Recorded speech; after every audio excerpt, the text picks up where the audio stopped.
Hello Zee 24 કલાક સાથે હું છું બંસી દવે। વડોદરા જિલ્લાના કાયાવરોહણમાં ડિજિટલ અરેસ્ટમાં ફસાયેલા ખેડૂતે જીવન ટૂંકાવી લીધાની રાજ્યની આ પહેલી ઘટના સામે આવી છે। ખેતી કામ કરતા 65 વર્ષીય અતુલભાઈ પટેલને બેજાબાજોએ દિલ્હી એટીએસના નામે ફોન કરી તેમના બેંક એકાઉન્ટમાં ₹40 કરોડના ફ્રોડ અંગે તપાસ ચાલી રહી હોવાનું કહી અને ધમકાવ્યા હતા। ત્યારબાદ તેમને એક દિવસ સુધી ડિજિટલ અરેસ્ટ રાખ્યા હતા અને અંતે અતુલભાઈએ મોતને વહાલું કર્યું। થોડા આંકડા જોઈ લઈએ। કેન્દ્ર સરકારે સંસદમાં આપેલી માહિતી મુજબ 2022 થી ફેબ્રુઆરી 2025 સુધીમાં ડિજિટલ અરેસ્ટના 2.42 લાખ કેસ નોંધાયા છે। એટલે કે એક દિવસમાં 200 કેસ। 3 વર્ષ દરમિયાન લોકોએ 2575 કરોડ રૂપિયા ગુમાવ્યા છે। આ ઉપરાંત છેલ્લા 4 વર્ષમાં ગુજરાતમાં વિવિધ પ્રકારના સાયબર ફ્રોડમાં લોકોએ 2746 કરોડ રૂપિયા ગુમાવ્યા છે।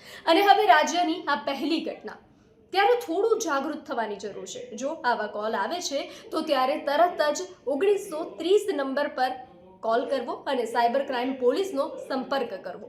આ સાથે મહત્વની વાત એ છે કે કોઈ પણ પોલીસ આ રીતે ડાયરેક્ટ ક્યારે પણ કોઈ વ્યક્તિનો સંપર્ક નથી કરતી। આ પ્રકારની ઘટનામાં ક્યારેય પણ ભયમાં મુકાયા વગર સાયબર ક્રાઇમ પોલીસનો સંપર્ક કરવો જોઈએ અને આવા ઠગબાજોથી બચવું જોઈએ। કારણ કે મોટા ભાગના સાયબર ક્રાઇમ માટે 3 બાબત સૌથી મહત્વની અગત્યની બાબતો છે, જેમાં પ્રથમ ડર બતાવવામાં આવે છે, ત્યારબાદ લાલચ આપવામાં આવે છે અને આ બાબતથી આપણે દૂર રહીએ તો આવા સ્કેમથી આપણે બચી શકીએ છીએ અને આ રીલ શેર કરીને અન્યને પણ બચાવી શકો છો।